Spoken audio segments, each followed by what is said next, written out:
अस्सलाम वालेकुम वरहमतुल्लाहि वबरकातुहू। ધોરણ 11 ભૌતિક વિજ્ઞાન ચેપ્ટર નંબર 6 કાર્ય ઉર્જા અને power work power and energy. Last time થોડી પ્રસ્તાવનાની વાત કરેલી 3 દિવસ પહેલા, બરાબર છે. 3 દિવસમાં વિડીયો લેક્ચર નથી બન્યો, વાંધો નહીં. તો 3 દિવસ પહેલા આપણે પ્રસ્તાવનાની વાત કરેલી. વર્ક કોને કહેવાય, પાવર કોને કહેવાય, એનર્જી કોને કહેવાય, વ્યવહારિક જીવનમાં આ જે ટર્મ્સ છે એનો આપણે ઉપયોગ કઈ રીતે કરીએ, કયા સંદર્ભમાં કરીએ, તેની સાથે સાથે વર્કને સમજવા માટે આપણે સદિશના અદિશ ગુણાકારની વાત કરેલી કે અદિશ ગુણાકાર કેવી રીતે કરવામાં આવે. કેમ કે કાર્ય જે છે એ બે સદિશ રાશિઓના અદિશ ગુણાકારથી મળતી રાશિ છે. કે બે સદિશ રાશિઓ એટલે કે બળ અને સ્થાનાંતર નામની બે સદિશ રાશિઓનો તમે અદિશ ગુણાકાર કરો તો એ અદિશ ગુણાકારથી તમને જે રાશિ મળે એ તમારી અદિશ રાશિ છે, જેને કાર્ય તમે કહો છો, બરાબર છે. તો એ કાર્યની આપણે સમજૂતી મેળવેલી અદિશ ગુણાકારના સંદર્ભમાં એફ ડોટ ડી. ઓકે, એના પરથી એફ ડી કોસ થીટા એવું સૂત્ર તાળવેલું. બે સદિશોનો અદિશ ગુણાકાર એ ડોટ બી બરાબર એ બી કોસ થીટા.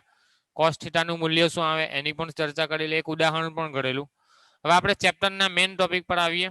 કાર્ય કહેવાય કોને, બરાબર છે. તો કાર્યની વ્યાખ્યા શું, કાર્ય પરથી ગતિ ઉર્જાની વ્યાખ્યા શું, અને કાર્ય અને ગતિ ઉર્જાની વ્યાખ્યા આપીને કાર્ય ઉર્જા પ્રમેય સાબિત કરો એવું તમને પ્રશ્ન પૂછી શકાય, બરાબર છે. કાર્ય ઉર્જા પ્રમેય લખો અને સાબિત કરો. તો સૌથી પહેલા કાર્ય કોને કહેવાય, તો બળ અને બળ પર લાગતું હોય તે દરમિયાન થયેલા સ્થાનાંતરને શું કહેવાય, કાર્ય કહેવાય. તો કાર્યની વ્યાખ્યા શું થશે, બળ અને બળ લાગતા વખતે અથવા બળ લાગતા દરમિયાન પદાર્થે કરેલા સ્થાનાંતરના ગુણાકારને શું કહેવાય, કાર્ય કહે છે. તો કાર્યની વ્યાખ્યા શું, પદાર્થ પર બળ લગાડતા તે દરમિયાન પદાર્થે કરેલા સ્થાનાંતરના ગુણાકારને શું કહેવાય, કાર્ય કહેવાય, બરાબર છે. માટે કાર્ય બરાબર શું કહી શકાય, બળ ગુણ્યા સ્થાનાંતર. બળ ગુણ્યા સ્થાનાંતર. કાર્યની સંજ્ઞા છે કેપિટલ ડબલ્યુ, બળ તમારું એફ ગુણ્યા તમારા ડી, બરાબર છે. જો આ ક્રોસ ગુણાકારના ક્રોસ નથી, બરાબર છે, ગુણાકારના ક્રોસ છે, બરાબર. બે પ્રકારના ગુણાકાર આવે, અદિશ ગુણાકાર, સદિશ ગુણાકાર. અદિશ ગુણાકારમાં ડોટ મૂકવામાં આવે, સદિશ ગુણાકારમાં ક્રોસ મૂકવામાં આવે. અહીંયા ડોટ પણ નથી ને ક્રોસ પણ નથી, સિમ્પલ તમારા ગુણ્યાના ગુણ્યા છે, બરાબર. ભૂલ ના કરજો. ચાલો, હવે કાર્યનું મૂલ્ય બળ અને સ્થાનાંતર એક જ દિશામાં હોય. તમારે માનો કે કોઈ પદાર્થ પર તમે બળ લગાડો છો, એ પદાર્થનું સ્થાનાંતર તમારું બળની દિશામાં જ થાય તો તમારું કાર્ય કેવું થાય, ધન થાય. પદાર્થનું સ્થાનાંતર બળની વિરુદ્ધ દિશામાં થાય તો તમારું કાર્ય ઋણ કહેવાય. અને પદાર્થનું સ્થાનાંતર થાય જ નહીં તો કાર્ય તમારું કેવું થાય, શૂન્ય થાય, બરાબર છે. તો કાર્ય 3 પ્રકારે મળી શકે. એક તો તમારું ધન કાર્ય, બરાબર છે, બીજું તમારા ઋણ કાર્ય, અને ત્રીજું તમારું શૂન્ય કાર્ય. ઓકે, ધન કાર્ય કોને કહેવાય, તો પદાર્થનું સ્થાનાંતર બળની દિશામાં જ થાય. માની લો કે કોઈ બ્લોક છે, એ બ્લોક પર આ દિશામાં બળ લાગે છે, આ દિશામાં બળ લાગે છે, અને બ્લોકનું સ્થાનાંતર પણ આ દિશામાં થાય છે, તો અહીંયા થયેલું કાર્ય કેટલું કહેવાય, તમારું ધન કાર્ય કહેવાય. માની લો કે કોઈ પદાર્થ છે, એના પર બળ આ દિશામાં લાગે છે અને સ્થાનાંતર આ દિશામાં કરે છે, વિરુદ્ધ દિશામાં સ્થાનાંતર થાય તો તમારું કાર્ય ઋણ કહેવાય. અને કોઈ પદાર્થ પર તમે બળ લગાડો ને એનું સ્થાનાંતર નથી, માની લો કે આ બોર્ડ છે, એ બોર્ડ પર હું આ રીતે બળ લગાડું છું પણ એનું સ્થાનાંતર નથી થતું, બરાબર છે, તો કાર્ય શૂન્ય છે, બરાબર છે. બંનેના ગુણાકારમાંથી કોઈ એક વસ્તુ 0 તો તમારું કાર્યનું મૂલ્ય 0 થશે. આગળ ડિટેલમાં ચર્ચા કરીશું, ધન કાર્ય ક્યારે થાય, ઋણ કાર્ય ક્યારે થાય અને શૂન્ય કાર્ય ક્યારે મળે એની આપણે ડિટેલ ચર્ચા કરીશું, બરાબર છે. કાર્ય 3 પ્રકારે તમને મળી શકે. હવે ઉર્જા, ઉર્જાની ડેફિનેશન આપણે મેળવેલી, કાર્ય કરવાની ક્ષમતા. કાર્ય કરવાની જે ક્ષમતા હોય એને શું કહેવાય, ઉર્જા કહેવાય, બરાબર છે. 9મા ધોરણમાં 10મા ધોરણમાં તમે ડેફિનેશન ભણીને આવ્યા હશે. કાર્ય કરવાની ક્ષમતાને શું કહેવાય, ઉર્જા કહેવામાં આવે. તો આના પરથી આપણે ગતિ ઉર્જાની વ્યાખ્યા આપવી હોય, ગતિ ઉર્જાની, તો ગતિ ઉર્જાની વ્યાખ્યા શું થાય કે પદાર્થ ગતિમાં હોય ત્યારે પદાર્થની કાર્ય કરવાની ક્ષમતાને શું કહેવાય, ગતિ ઉર્જા કહેવાય. બરાબર છે. જ્યારે પદાર્થ ગતિમાં હોય, જ્યારે પદાર્થ ગતિમાં હોય તે દરમિયાન અથવા તે વખતે કાર્ય કરવાની પદાર્થની ક્ષમતાને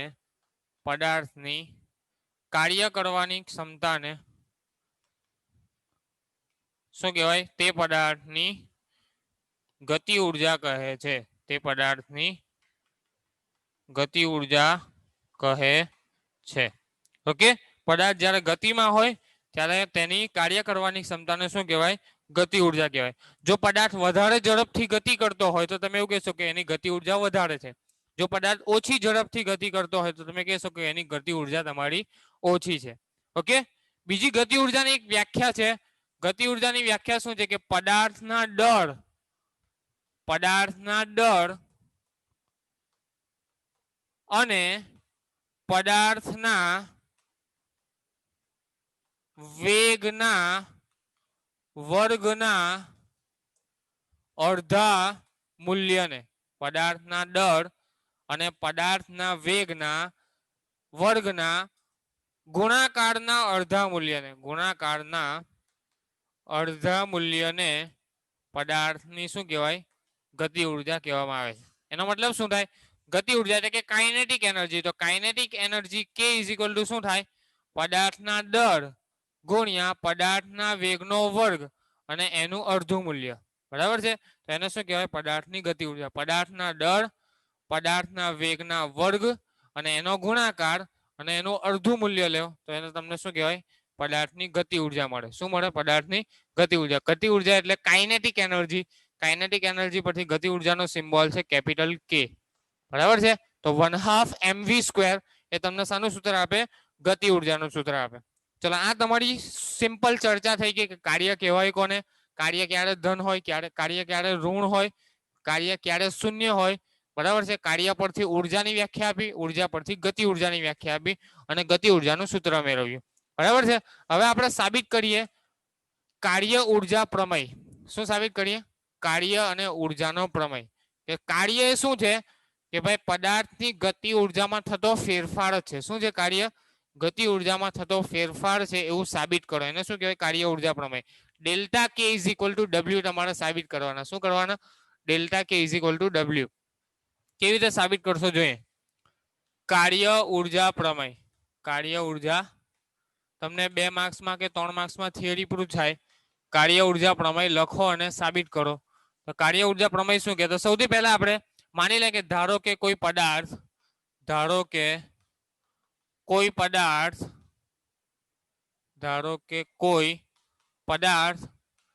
પ્રારંભિક વેગ u થી ગતિની શરૂઆત કરીને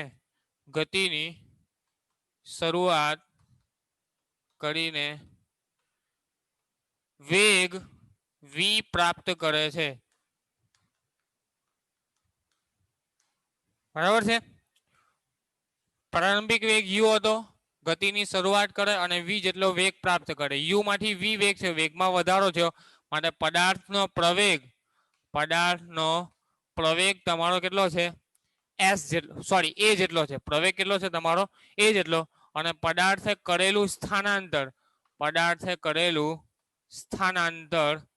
s છે. બરાબર છે.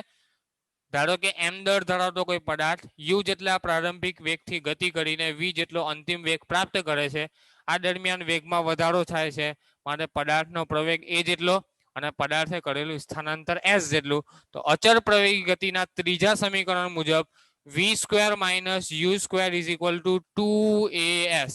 હવે આપણે સમીકરણ જોઈ ગયા. અચળ પ્રવેગી ગતિનું સમીકરણ v² - u² is equal to 2as. હવે આ સમીકરણને આપણે શું કરીએ? બંને બાજુ 1/2 m વડે ગુણી દે. શાના વડે ગુણી દે? 1/2 m વડે ગુણતા સમીકરણ 1 ને બંને બાજુએ 1/2 m વડે ગુણતા દરેક પદને. બરાબર છે. દરેક પદને આપણે 1/2 m વડે ગુણી દે. ચાલો, v² ને 1/2 m વડે ગુણું તો 1/2 mv². u² ને 1/2 વડે ગુણું તો 1/2 mu². અને 1/2 m વડે ગુણું તો 1/2 mas. આવું થશે. બરાબર છે, અને આ 2 ના 2 તો હતા જ, બરાબર છે. ચલો 1/2 mv² અને 1/2 mu². અને આગળ આપણે કીધું કે ગતિ ઉર્જા એટલે શું? પદાર્થના દળ અને પદાર્થના વેગના વર્ગના ગુણાકારના અડધા મૂલ્યને ગતિ ઉર્જા કહેવાય. તો આ તમારી ગતિ ઉર્જા છે. પણ કઈ ગતિ ઉર્જા છે? ફાઇનલ ગતિ ઉર્જા kf, બરાબર છે. કેમ કે અંતિમ વેગ તમારો v હતો, તો ફાઇનલ વેગ, તો ફાઇનલ ગતિ ઉર્જા હશે તો kf. અને આ તમારી ઇનિશિયલ ગતિ ઉર્જા તો ki. શું થઈ ગઈ તમારી? ki, બરાબર છે. ઇનિશિયલ ગતિ ઉર્જા, ઇનિશિયલ કાઇનેટિક એનર્જી. આ તમારી ફાઇનલ કાઇનેટિક એનર્જી 1/2 mv² એટલે final kinetic energy. 1/2 mu² is equal to initial kinetic energy is equal to, અહીંયાથી આ તમારા બે બે કેન્સલ, અને ma ન્યૂટનના ગતિના બીજા નિયમ અનુસાર f બરાબર ma. આની જગ્યાએ આપણે f લખી શકીએ f, અને સ્થાનાંતર તમારું s. ઓકે, હવે પદાર્થ પર લાગતું બળ અને પદાર્થે કરેલું સ્થાનાંતર એ બંનેનો ગુણાકાર, એને શું કહેવાય? કાર્ય કહેવાય. અને આગળ આપણે જોયું પદાર્થ પર લાગતું બળ અને એને કરેલું સ્થાનાંતર એ બંનેના ગુણાકારને શું કહેવાય? કાર્ય. તો kf minus ki is equal to શું મળ્યું તમને? કાર્ય w, બરાબર છે. અને kf માઇનસ ki ને શું કહેવાય? ડેલ્ટા કે, ગતિ ઉર્જામાં થતો ફેરફાર.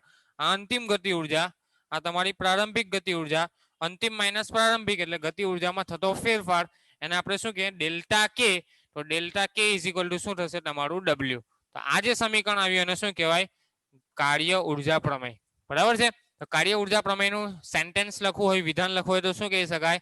કે પદાર્થની ગતિ ઉર્જામાં થતા ફેરફારને શું કહેવાય? પદાર્થ પર કરેલું કાર્ય કહેવામાં આવે છે. તો કાર્ય એ ઉર્જાના સંદર્ભમાં આપણે વ્યાખ્યાયિત કર્યું. પહેલા આપણે કાર્યને વ્યાખ્યાયિત કર્યું બળ અને સ્થાનાંતરના સંદર્ભમાં. હવે અહીંયા કાર્ય ઉર્જા પ્રમેય પરથી તમે કાર્યને ગતિ ઉર્જાના ફેરફારના સંદર્ભમાં અહીંયા વ્યાખ્યાયિત કરી શકો. માટે ડેલ્ટા કે ઇઝ ઇક્વલ ટુ w. માની લો કે દ્વિપરિમાણમાં ગતિ હોય, આ તો તમારી સિમ્પલ સુરેખ પથ પર ગતિ છે.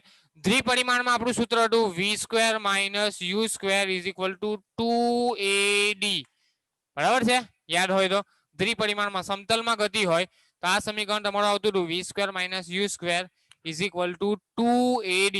અહીંયા આપણે સદિશમાં લખી દઈએ, બરાબર છે. સદિશમાં આ પણ સદિશ, આ પણ સદિશ, આ પણ સદિશ. દ્વિપરિમાણમાં ગતિ છે, સુરેખ પથ પર ગતિ નથી. વેગનો પણ સદિશ, અહીંયા પણ સદિશ. અહીંયા પણ આ જ કામ કરીએ. સમીકરણ 1 ને બંને બાજુ 1/2 m વડે ગુણતા અહીંયા જે કરેલું અહીંયા પણ આપણે 1/2 m વડે ગુણી દે તો શું થશે? 1/2 m v² minus 1/2 m u² is equal to 1/2 into m into 2ad, બરાબર છે. અહીંયાથી પણ 2 2 કેન્સલ. આ તમારી ફાઇનલ ગતિ ઉર્જા, આ તમારી ઇનિશિયલ ગતિ ઉર્જા, બે બે કેન્સલ. m ઇન્ટુ એ સદિશમાં m ડોટ સદિશ a ઇન્ટુ d, બરાબર છે. હવે આ ma તો ન્યૂટનના ગતિના બીજા નિયમ અનુસાર આ પણ શું થશે? તમારું બળ સદિશ f ઇન્ટુ ડોટ d. તો kf minus ki, f dot d આવ્યું સદિશ સ્વરૂપે. તો બે રાશિઓનો અદિશ ગુણાકાર એ તમને શું મૂલ્ય આપે? કાર્યનું મૂલ્ય આપશે, બરાબર છે. તો kf minus ki is equal to તમારું શું થશે? w. તો આ પણ તમારું શું થઈ ગયું? કાર્ય ઉર્જા પ્રમેય દ્વિપરિમાણમાં. આ તમારો એક પરિમાણમાં કાર્ય ઉર્જા પ્રમેય હતો કે તમારી સુરેખ પથ પર ગતિ છે, બરાબર છે. આ તમારી સમતલમાં ગતિ હોય. સમતલમાં ગતિ એટલે કે સદિશ સ્વરૂપે તમારા વેગ આપેલા હોય. આ પણ સદિશ હોય, આ પણ સદિશ હોય, પ્રવેગ પણ સદિશ હોય અને સ્થાનાંતર પણ સદિશ આપેલો હોય. તો સદિશ સ્વરૂપે તમે કાર્ય ઉર્જા પ્રમેય સાબિત કરો છો, બંને સમાન આવશે. ઓકે, તો આ તમારો હતો કાર્ય ઉર્જા પ્રમેય. ચલો એના વિધાનની વાત કરીએ. કાર્ય ઉર્જા પ્રમેયના વિધાન શું કહે છે? કે કાર્ય ઉર્જા પ્રમેય પદાર્થની ગતિ ઉર્જામાં થતો ફેરફાર અને તેના પર લાગતા ચોખ્ખા પરિણામી બાહ્ય બળ વડે થતા કાર્ય જેટલો હોય. મેં તમને કીધું ને કે પદાર્થની ગતિ ઉર્જામાં થતો ફેરફાર એ પરિણામી બળ વડે લાગતા કાર્યના મૂલ્ય જેટલો હોય છે, એને શું કહેવાય? કાર્ય ઉર્જા પ્રમેય. એનું વિધાન છે, બરાબર છે. હું લખતો નથી. અથવા બીજી ભાષામાં આપણે કાર્ય ઉર્જા પ્રમેયનું બીજું વિધાન લખવું હોય તો શું લખી શકાય? ઉર્જાનો વ્યય કરતા બળોની ગેરહાજરીમાં પદાર્થ પર પરિણામી બળ વડે થતું કાર્ય પદાર્થની ગતિ ઉર્જાના ફેરફાર જેટલું હોય. ઉર્જાનો વ્યય કરતા બળોની ગેરહાજરીમાં, એનો મતલબ શું? માની લો કે એક પદાર્થ છે, બરાબર છે. m દર ધરાવતો, એના પર અહીંયા હું બળ લગાડું. ઓકે, આ બળ લગાડું છું તો કોઈ બીજા પ્રકારનું બળ એવું નથી લાગતું કે જેથી એનામાં રહેલી ઉર્જાનો વ્યય થાય. શરૂઆતમાં એના અંદર કઈ ઉર્જા રહેલી હોય? સ્થિતિ ઉર્જા રહેલી હોય. પદાર્થ સ્થિર અવસ્થામાં છે તો એની અંદર કઈ ઉર્જા રહેલી હોય? સ્થિતિ ઉર્જા, અને આ સ્થિતિ ઉર્જાનું સમા રૂપાંતર થશે ગતિ ઉર્જામાં રૂપાંતર થશે. ઓકે, માની લો કે કોઈ પદાર્થ છે, હવે એની અંદર જો ઘર્ષણ બળ આપણે લાગે તો ઘર્ષણ બળ લાગે તો ગતિ ઉર્જાનો વ્યય થાય. શાનો વ્યય થાય? ઉર્જાનો વ્યય થાય. પણ આપણે અહીંયા ગતિ ઉર્જાને કન્સિડર કર્યું નથી, એટલે કે ઘર્ષણ બળને આપણે અહીંયા કન્સિડર કરતા નથી. એક પદાર્થ પર જે તમે બળ લગાડો છો એ ચોખ્ખા બળની અસર હેઠળ પદાર્થ જો સ્થાનાંતર કરે અને એને કારણે જે ગતિ ઉર્જામાં ફેરફાર થાય એને શું કહેવાય? પદાર્થ પર કરેલું કાર્ય કહેવામાં આવે. કોઈ પણ પ્રકારના ઉર્જાના વ્યયને આપણે અહીંયા ધ્યાનમાં લેવાનો નથી. ઓકે, ચાલો આગળ ચાલીએ. અચળ બળ વડે થતું કાર્ય. શાની વાત કરીએ? અચળ બળ વડે થતું કાર્ય. કાર્ય બે પ્રકારના થઈ શકે, એક તો ચલ બળ વડે થતું કાર્ય અને બીજું અચળ બળ વડે થતું કાર્ય. અચળ બળનો શું મતલબ? કે કોઈ પદાર્થ પર તમે કોન્સ્ટન્ટલી એક સરખા મૂલ્યનું એક સરખી દિશામાં બળ લગાડો તો એને શું કહેવાય? અચળ બળ. બરાબર છે. કોઈ બ્લોક છે અથવા કોઈ ટેબલ છે એને મારે ખસેડવું છે તો એને કોન્સ્ટન્ટલી એક જ બળથી ધક્કો મારું, બરાબર છે, કોઈ પદાર્થને હું એક જ બળથી ધક્કો મારું છું તો તે મારું અચળ બળ છે કે ભાઈ દિશા પણ સમાન અને મૂલ્ય પણ સમાન. જરાક વધારે ધક્કો મારીશ તો એનો કાર્ય બળના મૂલ્યમાં ફેરફાર થશે. બળનું મૂલ્ય ફેરફાર થાય તો એ તમારું ચલ બળ કહેવાય. આપણે પહેલા વાત કરીશું અચળ બળ વડે થતું કાર્ય. અચળ બળ વડે થતું કાર્ય. તો સૌથી પહેલા તમને ખબર હોય છે અચળ બળ એટલે શું? બળ કેવી રાશિ? તમારી સદિશ રાશિ. બળ કેવી રાશિ? તમારી સદિશ રાશિ. સદિશ રાશિ હોય એટલે એના બે વસ્તુ હોય, એક તો દિશા હોય અને બીજું મૂલ્ય હોય. આ બંને તમારા કેવા હોવા જોઈએ? સમાન હોવા જોઈએ, તો જ એને શું કહેવાય? અચળ બળ કહેવાય. બરાબર છે. તો અચળ બળ માટેની કન્ડિશન શું? કે તમારી બળ સદિશ રાશિ, સદિશ રાશિ હોવાથી એની અંદર બે વસ્તુ હોય, દિશા અને મૂલ્ય હોય. તો દિશા પણ તમારી સરખી રહેવી જોઈએ બળ લગાડો તે દરમિયાન, અને મૂલ્ય પણ તમારું સમાન હોવું જોઈએ બળ લગાડીએ છીએ તે દરમિયાન. બરાબર છે. બળનું મૂલ્ય પણ ના બદલાય અને બળની દિશા પણ ના બદલાય. કોઈ એક બ્લોક છે, માની લો કે આ તમારો એમ દળ ધરાવતો કોઈ બ્લોક છે, એના પર એફ જેટલું બળ લગાડું છું, બરાબર છે. આ દિશામાં મારું બળ લાગે છે તો એ બળનું મૂલ્ય પણ સમાન હોવું જોઈએ, બળની દિશા પણ સમાન હોવી જોઈએ.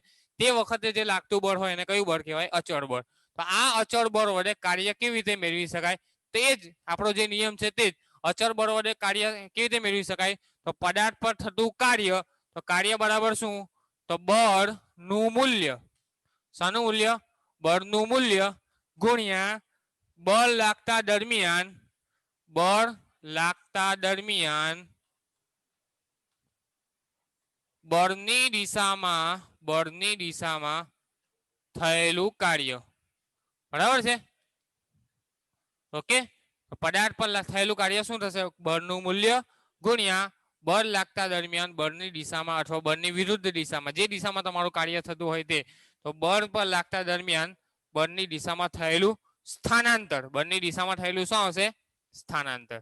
ઓકે, એ જ નિયમ આવશે. હવે એવું જરૂરી નથી કે પદાર્થ પર સમશીતોષ દિશામાં જ બળ લાગે દરેક વખત. બરાબર છે. પદાર્થ પર સમશીતોષ દિશામાં જ બળ લાગે એવું જરૂરી નથી. કેટલી વખત બળ ક્રોસ પણ લાગે. તમે અનુભવ કર્યો હશે. માની લો કે કોઈ પદાર્થ છે, એમ દળ ધરાવતો કોઈ પદાર્થ છે, માની લો કે, ઓકે, આ એમ દળ ધરાવતો કોઈ પદાર્થ છે, એની ઉપર આ દિશામાં બળ લાગે છે. બળ કઈ દિશામાં લાગે છે? પરિણામી બળ આ દિશામાં લાગે છે. ઓકે, તો હવે એનું સ્થાનાંતર તો કઈ દિશામાં થશે? આ દિશામાં જ થશે. સ્થાનાંતર તો આ દિશામાં જ, કે બળ અને સ્થાનાંતરનો સદિશ એકબીજા વચ્ચે થીટા જેટલો ખૂણો બનાવે છે. ઓકે, તો આ જે બળ લાગે છે એ બળના બે ઘટકો અસ્તિત્વમાં આવે. એમ કે થીટા જેટલા એંગલ પર તમારું બળ લાગે છે તો એના બે ઘટકો પડશે. એક તો તમારો વર્ટિકલ ઘટક અને બીજો તમારો હોરિઝોન્ટલ ઘટક. બરાબર છે. કોઈ પણ સદિશના બે ઘટકો પડે તો આ જે ઘટક છે એને કહેવાશે તમારો એફ કોસ થીટા, અને આ જે ઘટક આવશે એ તમારો એફ સાઇન થીટા. સદિશ પ્રમાણે, બરાબર છે. બળના બે ઘટકો આવશે, એફ કોસ થીટા અને એફ સાઇન થીટા. ઉદાહરણ આપું છું કે આવું બળ ક્યારે લાગે. તમે બળદગાડું જોયું હશે, ઘોડાગાડી કે બળદગાડી, તો એ પોતાના ખભા પર જે ઘોડાગાડીને ટેકવે છે અને બળ લગાડે છે. હવે ગાડી તો નીચે છે તમારી, બરાબર છે. બળ આ રીતે લાગે છે. આ માન લો કે ઘોડાગાડીનો ખભો છે, જે ઘોડો છે એનો ખભો છે, અને તમારી ઘોડાગાડી તો નીચે છે, એના ટાયર તો નીચે છે. એટલે કે ગાડીનું સ્થાનાંતર તો આ દિશામાં થાય છે. ઘોડાગાડીનું સ્થાનાંતર આ દિશામાં થાય છે, અને લગાડનારું બળ તમારું આ જગ્યાએથી લાગે છે. ઉદ્ગમ બળનું અહીંયા છે. તો તમારા સ્થાનાંતર અને બળ વચ્ચેનો ખૂણો કેટલો છે? તમારો થીટા ડિગ્રીનો ખૂણો છે. ઓકે, તો આ રીતે કોઈ બળ લાગતું હોય તો તમારું બળ આ દિશામાં લાગે છે અને પદાર્થનું સ્થાનાંતર આ દિશામાં થાય છે તો ત્યારે શું કાર્ય જે થાય એ કાર્ય થતી વખતે બળના બંને ઘટકો ભાગ લે, બળના બંને ઘટકો જવાબદાર છે કે કોઈ એક ઘટક જવાબદાર છે? તો તમે શું કહેશો કે ભાઈ બળનો કોઈ એક ઘટક જ જવાબદાર છે. કયો ઘટક જવાબદાર થશે આ કિસ્સામાં? તો બળનો સમસ્થિતિજ ઘટક તમારો જવાબદાર. બરાબર છે કે પદાર્થનું સ્થાનાંતર જે આ દિશામાં થાય છે તો આ સ્થાનાંતર થવા માટે કયો ઘટક અસ્તિત્વ ધરાવે? F cos θ સમસ્થિતિજ ઘટક તમારો જવાબદાર છે. બરાબર છે. તો લખવાનું કે પદાર્થ પર જ્યારે કોઈ થીટા એંગલ પર બળ લાગતું હોય ત્યારે એના બે ઘટકો પડશે, F cos θ અને F sin θ. તે દરમિયાન F cos θ જે તમારા બળનો સ્થાનાંતરની દિશામાંનો ઘટક છે, બળનો સ્થાનાંતરની દિશામાંનો ઘટક છે, તે કાર્ય કરવા માટે જવાબદાર પરિબળ છે. બરાબર છે. જ્યારે બળનો સ્થાનાંતરને લંબ રૂપે ઘટક છે એ તમારો કાર્ય માટે જવાબદાર ઘટક નથી. તો તમારું કાર્યનું સૂત્ર શું થશે? કાર્ય ઇઝ ઇક્વલ ટુ બળનો સ્થાનાંતરની દિશામાંનો ઘટક, સ્થાનાંતરની દિશામાંનો ઘટક ગુણ્યા તમારું શું આવશે? સ્થાનાંતર. ઓકે, કાર્ય બરાબર. તો કાર્ય W ઇઝ ઇક્વલ ટુ બળનો સ્થાનાંતરની દિશામાંનો ઘટક કેટલો તમારો? F cos θ અને સ્થાનાંતરનો સદિશ કેટલો તમારો? D. બરાબર છે. સ્થાનાંતરના સદિશનું મૂલ્ય કેટલું? D. તો આ તમારું કાર્ય કેટલું આવ્યું? FD cos θ. બરાબર છે. હવે A dot B, A dot B ને આપણે શું કીધેલું? A ડોટ B બરાબર શું લખાય? AB cos θ. આવું આપણે કીધું ને ડોટ ગુણાકારમાં. A dot B is equal to AB cos θ થાય. બરાબર છે. તો અહીંયા F ડોટ D કરું તો FD cos θ થાય કે ના થાય? માટે W ઇઝ ઇક્વલ ટુ તમે એવું લખી શકો સદિશ F ડોટ ગુણાકાર સદિશ D. બરાબર છે. તો આ કાર્યનું સદિશ સ્વરૂપે સૂત્ર આવી ગયું. બરાબર છે. F ડોટ D જ્યાં તમારો બળનો સ્થાનાંતરની દિશામાંનો ઘટક જ ખાલી જવાબદાર છે કાર્ય કરવા માટે. જ્યારે લંબ ઘટક F sin θ છે એ તમારો કાર્ય કરવા માટે જવાબદાર ઘટક નથી. તો આ કિસ્સામાં શું થાય છે? બળ તમારું θ જેટલા એંગલ પર લાગે. માની લો કે કોઈ કિસ્સો એવો હોય કે તમારું બળ સમસ્થિતિજ દિશામાં લાગે છે. માની લો કે m દળ ધરાવતો પદાર્થ છે, બળ તો તમારું સમસ્થિતિજ દિશામાં લાગે છે, પદાર્થનું સ્થાનાંતર આ રીતે કંઈક થાય છે. બરાબર છે. પદાર્થનું આ રીતે કંઈક સ્થાનાંતર થાય છે. ઓકે, તો સ્થાનાંતર θ જેટલા એંગલ પર થતું હોય તો સ્થાનાંતરના પણ બે ઘટક પડે. એક તમારો D sin θ અને બીજો તમારો D cos θ. સ્થાનાંતરના બે ઘટક પડે, D sin θ અને D cos θ. તો કાર્ય માટે શું કહેશો? તો કાર્ય બરાબર સ્થાનાંતરનો બળની દિશામાંનો ઘટક. સ્થાનાંતર અહીંયા શું હતો? બળનો સ્થાનાંતરની દિશામાંનો ઘટક. આના માટે શું આવશે આ કિસ્સામાં? કે તમારું બળ આ દિશામાં લાગે છે અને સ્થાનાંતર આ દિશામાં થાય છે. બરાબર છે. આવું કંઈક ઘટક, આવું કંઈક પોસિબલ હોય કોઈક સિસ્ટમમાં તો શું થાય કે ભાઈ બળ આ દિશામાં લાગતું હોય, સ્થાનાંતર આ દિશામાં થતું હોય તો એવા કિસ્સામાં સ્થાનાંતરનો તમારો બળની દિશામાંનો જે સમસ્થિતિજ ઘટક છે એ જ કાર્ય કરવા માટે જવાબદાર છે. તો એના પરથી તમારા કાર્યનું સૂત્ર શું આવશે? W બરાબર D cos θ ઇન્ટુ F. બરાબર છે. D cos θ એટલે શું? સ્થાનાંતરનો બળની દિશામાંનો ઘટક ગુણ્યા બળનું મૂલ્ય. બરાબર છે. તો એ બંને જવાબદાર છે. તો આના પરથી પણ તમને સૂત્ર શું મળ્યું? FD cos θ માટે W is equal to F dot D. શું થઈ ગયું તમારું? W is equal to F dot D. તો આ તમારું શું આવ્યું? અચળ બળ વડે થતું કાર્ય. કેવું? અચળ. કે અહીંયા તમારા બળના મૂલ્યમાં કોઈ ફેરફાર થતો નથી. કોન્સ્ટન્ટલી જ્યાં સુધી તમે બળ લગાડો છો એ બળની દિશા પણ નથી બદલાતી અને એ બળના મૂલ્યમાં પણ કોઈ ફેરફાર નથી થતો. તે દરમિયાન તમારું જે કાર્ય થાય છે એને કેવું કાર્ય કહેવાય? અચળ બળ વડે થતું કાર્ય. એમાં આપણે બંને કિસ્સા લીધા. પહેલો કિસ્સો તમારો કે સિમ્પલ તમારું બળ સમસ્થિતિજ દિશામાં લાગે છે અને સ્થાનાંતર પણ સમસ્થિતિજ દિશામાં થાય તો કાર્ય તમારું F ગુણ્યા D, બળ ગુણ્યા સ્થાનાંતર.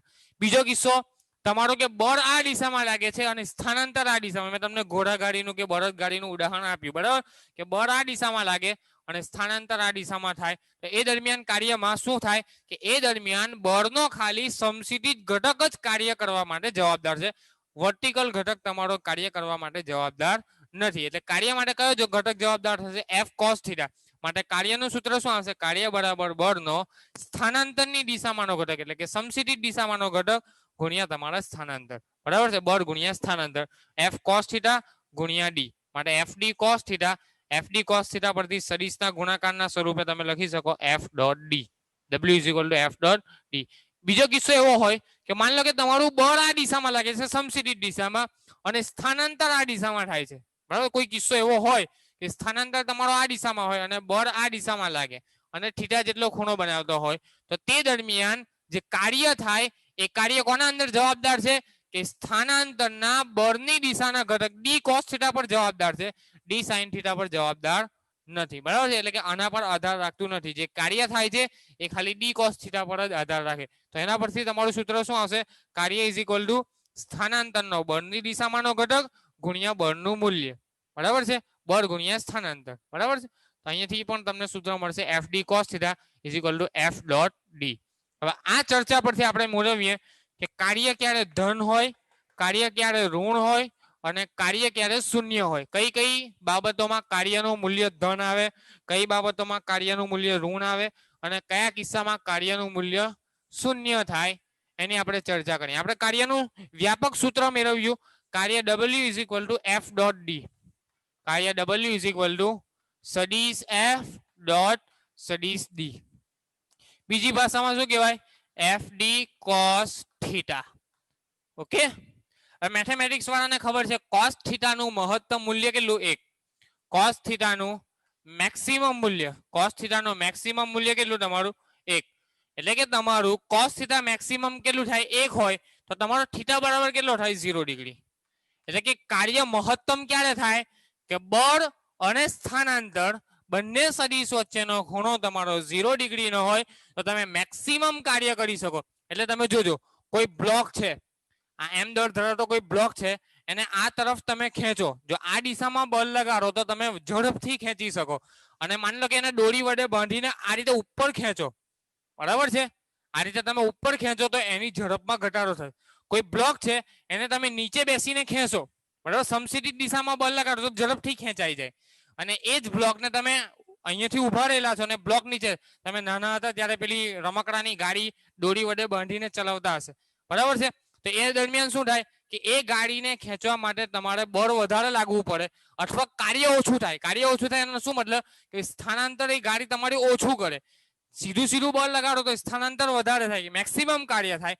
જ્યારે તમારું આ રીતે થીટા એંગલ પર બળ લાગતું હોય ત્યારે તમારું કાર્ય ઓછું થાય, બરાબર છે. તો એ દરમિયાન તમારો મેક્સિમમ ખૂણો કેટલો હોવો જોઈએ? થીટા બરાબર 0 ડિગ્રી. તો તમારો 0 ડિગ્રીનો ખૂણો હોય તો તમારું કાર્ય કેવું થાય? મેક્સિમમ થાય. હવે આપણે ધન કાર્યની વાત કરીએ કે કાર્ય ધન ક્યારે હોય? તો તમારા ખૂણાનું મૂલ્ય 0 less than theta less than 90. 0 થી 90 ડિગ્રી વચ્ચેનો તમારો ખૂણો હોય તો કાર્ય કેવું મળશે તમને? ધન. કાર્ય કેવું મળશે તમને? ધન મળશે. ઓકે. માની લો કે તમારું ખૂણો 90 થી મોટો છે. કેવો ખૂણો છે તમારો? 90 થી મોટો. 90 less than theta less than 180 degree. 90 થી લઈને 180 સુધીનો ખૂણો છે. 90 થી લઈને 180 ના ખૂણા માટે cos થીટાનું મૂલ્ય ઋણ આવે. કોનું મૂલ્ય? cos થીટાનું મૂલ્ય ઋણ આવે એટલે કાર્ય તમારું ઋણ થાય. કાર્ય ઋણ થાય એનો મતલબ કે જે દિશામાં બળ લાગે છે એની વિરુદ્ધ દિશામાં તમારું સ્થાનાંતર થાય છે. તો આ દરમિયાન તમારું કાર્ય કેવું થાય? ઋણ થાય. કોઈ મને ઉદાહરણ આપશે કે આવો કોઈ કિસ્સો તમે જોઈ લો કે જે દરમિયાન તમે બળ લગાડો છો ને એની વિરુદ્ધ દિશામાં સ્થાનાંતર થાય, બરાબર છે. ઘર્ષણ બળ. શું થાય? તમે બ્રેક કરો, વાહનનો બ્રેક કરો. બ્રેકનો શું મતલબ કે તમારો જે દિશામાં ગતિ છે એની વિરુદ્ધ દિશામાં તમે બળ લગાડો તો જ બ્રેક થાય ને. તમારી ગતિ આ દિશામાં છે તો બ્રેક ક્યારે થાય? તમારે ગતિની વિરુદ્ધ દિશામાં બળ લગાડો તો વાહન પર બ્રેક લાગે. બ્રેક આ તરફ લાગે અને બ્રેક લાગતા દરમિયાન પદાર્થ સ્થાનાંતર તો આ દિશામાં કરે. ધીમે ધીમે બ્રેક લાગે ને તો સ્થાનાંતર આ દિશામાં, બળ આ દિશામાં, પરસ્પર દિશા વિરુદ્ધ, બંને વચ્ચેનો ખૂણો 180 ડિગ્રી. કેટલો ખૂણો? બળ અને સ્થાનાંતર વચ્ચેનો ખૂણો કેટલો? 180 ડિગ્રી. 180 ડિગ્રી એટલે cos 180. cos 180 ની કિંમત -1. -1 એટલે કાર્ય તમારું ઋણ થઈ જાય.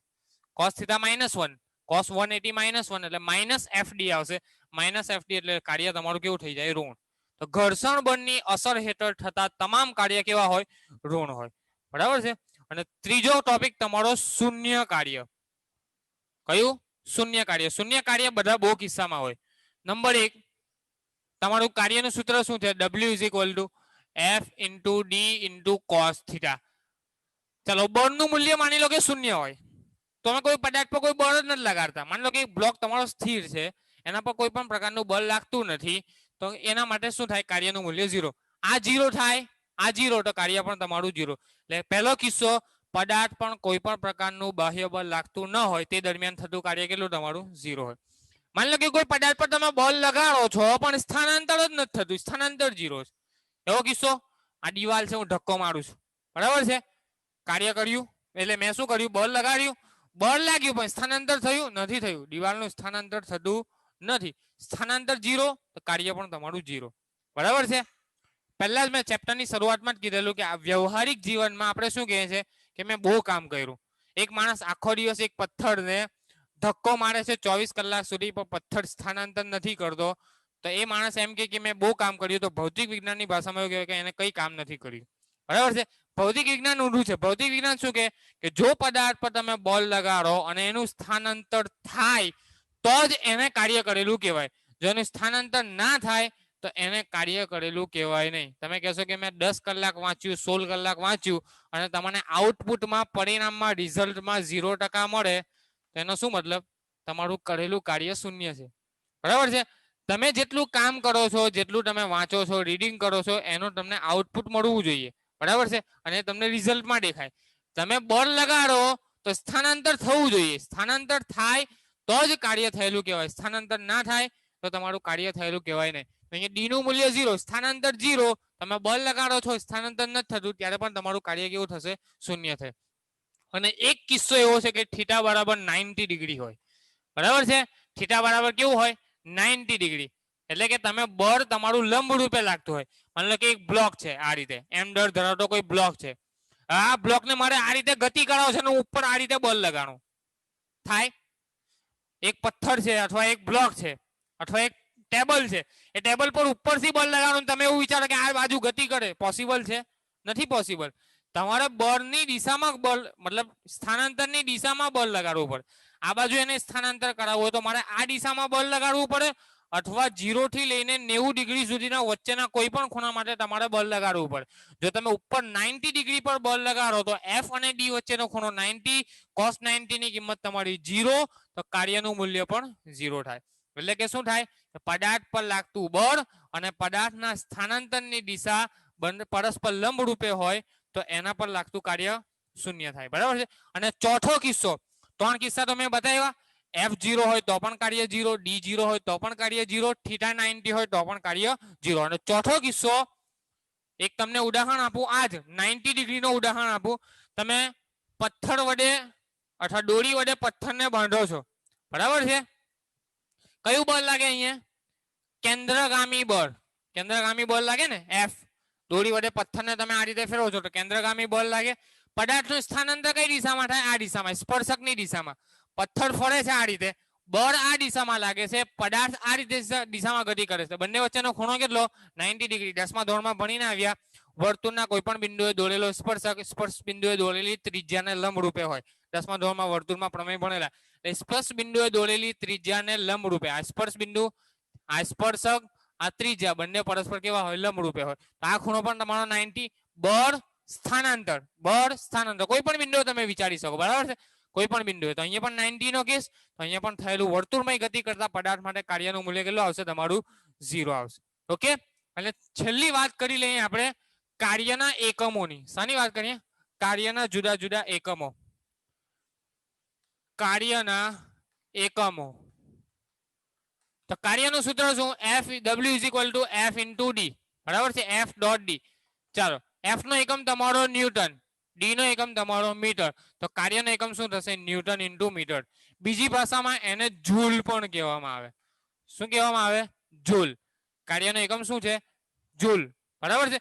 બીજી ભાષામાં એમ કહેવાય kilogram into metre per second square, આ પણ એકમ છે. Kilo KG into metre square per second square. Okay. Newton એટલે શું, KG into metre per second square. એના પરથી તમારો kilogram into metre square per second square, એને પણ જૂલ કહેવાય, બરાબર. તો કાર્યનો એક એકમ કયો છે, તમારો જૂલ. આ કઈ પદ્ધતિમાં, SI પદ્ધતિમાં. કઈ પદ્ધતિમાં એકમ છે, તમારો SI પદ્ધતિમાં, અથવા તમારી MKS પદ્ધતિમાં તમારો એકમ કહેવાય જૂલ. ઓકે. CGS પદ્ધતિની વાત કરું, CGS, તો CGS પદ્ધતિમાં કાર્યનો એકમ શું થાય, કિલોગ્રામની જગ્યાએ શું આવશે, ગ્રામ centimetre square per second square, આવું થશે, બરાબર છે. ગ્રામ into centimetre square per second square CGS પદ્ધતિમાં. બીજો એક એકમ છે તમારો અર્ગ, કઈ વાંધો નહીં, અર્ગ એકમ છે, બરાબર છે. કાર્યનો એક એકમ છે કયો? અર્ગ. અર્ગ એટલે શું? કે એક અર્ગ બરાબર 1 જૂલ બરાબર 10⁻⁷ અર્ગ થાય. કેટલા થાય? કાર્યનો એક એકમ છે અર્ગ અને 1 જૂલ કાર્ય બરાબર શું થાય? 10⁻⁷ અર્ગ. બરાબર છે. તો આ એક એકમ તમારો અર્ગ છે. બીજા પણ એકમો છે કાર્ય અને ઉર્જાના. ઇલેક્ટ્રોન વોલ્ટ, 12મા ધોરણમાં તમે ભણશો કાર્યનો એકમ ઇલેક્ટ્રોન વોલ્ટ. પછી kWh કિલો વોટ અવર. આપણે ઘરમાં મીટર હોય એ મીટરનું જે રીડિંગ આવે એના દ્વારા જે ઉર્જા ઉત્પન્ન થાય એને આપણે માપીએ કિલો વોટ અવર. એને આપણે યુનિટ પણ કહેતા હતા. ઘરમાં આપણે યુનિટ કે આટલા યુનિટ બળ્યા. યુનિટ એટલે શું? 1 યુનિટ બરાબર 1 કિલો વોટ અવર. ઓકે, તો એક એકમ તમારો કિલો વોટ અવર છે. બીજો એક એકમ તમે જોઈ લો કેલરી. એ પણ શાનો એકમ છે? કાર્ય અને ઉર્જાનો જ એકમ. ઉર્જા અને કાર્ય એકબીજાનું એક સ્વરૂપ જ છે. આપણે વાત કરી ડેલ્ટા કે ઇઝ ઇક્વલ ટુ ડબલ્યુ, એટલે કાર્ય શું છે? એક પ્રકારની ઉર્જા જ છે, ગતિ ઉર્જામાં થતો ફેરફાર જ છે. એટલે કાર્યનો જે એકમ છે એ જ તમારો ઉર્જાનો એકમ થાય. બરાબર છે. તો કેલરી નામનો એક એકમ પણ છે જે તમારો કાર્યનો એકમ છે. ઓકે, તો આટલા એકમો છે: joule, calorie, electron volt, kilowatt hour, erg, kilogram into metre square per second square, gram centimetre square per second square. Okay, આટલી ચર્ચા ઇનફ છે. નેક્સ્ટ ટાઈમ આગળની ચર્ચા કરીશું.